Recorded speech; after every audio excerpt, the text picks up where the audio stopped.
Mari kita telusuri ini topik yang ini agama dan perubahan sosial dari segi metodologi ya. Jadi untuk mengambil data dan membahasnya, Anda harus punya metodologi yang dipakai. Ya, secara umum kalau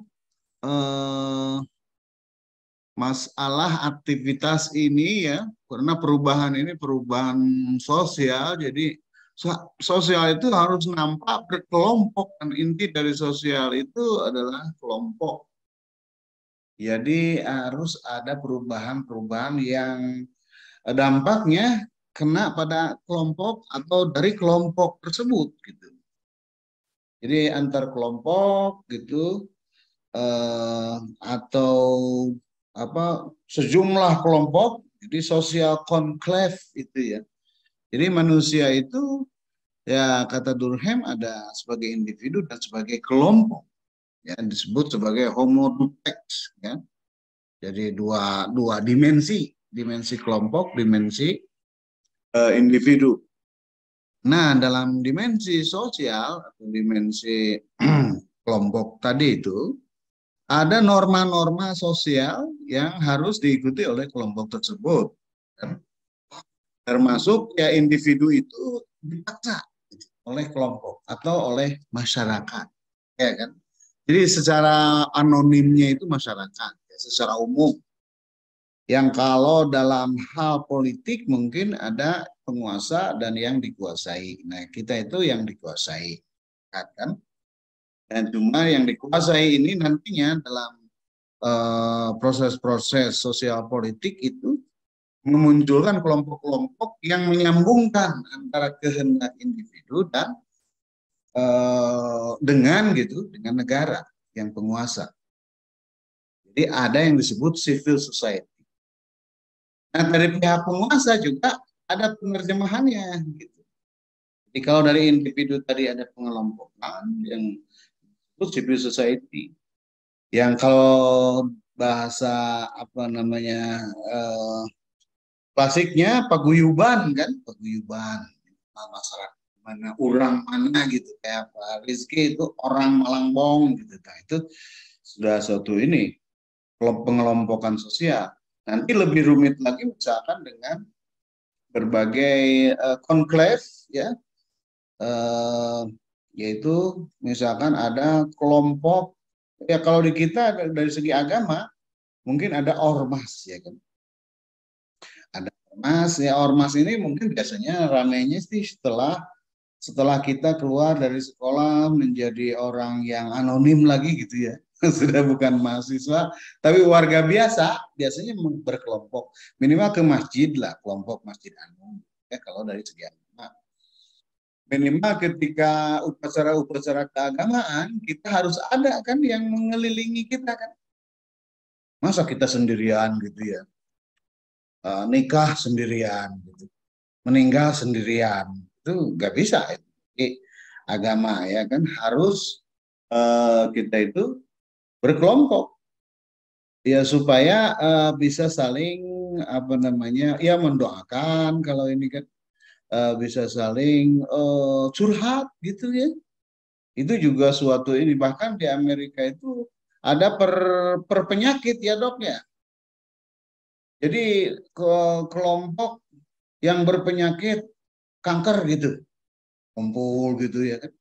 Ada kelompok yang berpenyakit alkoholik gitu ya kan, yang nggak bisa nggak minum gitu. Setiap hari itu harus ada minum minimal bir gitu ya. Ada yang begitu kan. Nah, untuk menyelamatkan diri kadang harus berkelompok. Harus saling ini sabar, sabar, jangan ini kan gitu. Karena kalau sendiri itu bisa melakukan misalkan minuman yang ada pun, misalkan semeja pun bisa habis gitu ya.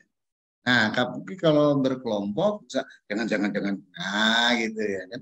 Itu di Amerika begitu nonnya ya. Kita sering lihat juga ya cerita-ceritanya. Nah, sebelum yang anonim tadi di masyarakat yang jadinya supaya ada nama kitanya itu listnya itu kalau di barat ya masuk gereja kan, kelompok gereja mana gitu kita masuk, dan ya minimal hari Minggu berkumpul, nah gitu. Nah sebelum itu ya kita mungkin kelompok ini mahasiswa itu suatu kelompok tersendiri gitu. S1, S2, S3. Bahkan untuk menguasai suatu organisasi itu harus jadi mahasiswa kan. Misalkan organisasinya mahasiswa. Organisasi mahasiswa harus jadi mahasiswa kan.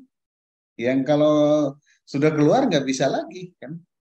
Ini pun kan organisasi mahasiswa strategis dari segi bisa menekan negara gitu dalam hal misalkan tadi tentang agama gitu, misalkan tentang undang-undang perkawinan atau apa yang baru itu, pendidikan misalnya konklave ya, sebelum kita mahasiswa ada juga ya kita sebagai siswa sekolah madrasah atau apa itu juga ini kan pengelompokan sosial ya, siswa gitu ya dengan ajarannya di masing-masing sekolah tersebut kan.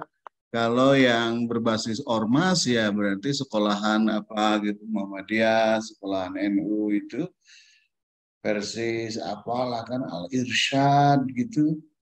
Nah, atau yang SD, SD IT, SD apa kan? SMP, SMA gitu. Kalau Dokter Adib apa bilingual kemarin saya kayak lewat itu ya.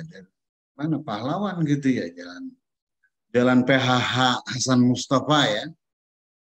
Itu penghulu itu. Nah, itu membentuk juga ya berbagai hal ya kegiatan apa kan seperti halnya ini sekolah-sekolah ngapalin Quran itu apa tahfiz ya itu baru-baru sekarang kan dulu ya tahfiz ya di pesantren gitu tidak di lembaga ini gitu.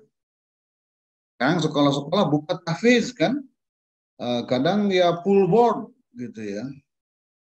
Itu dengan misalkan ada dengan pesantren gitu ya, jadi gayanya itu sekolah. Ada yang bolak-balik bisa kan.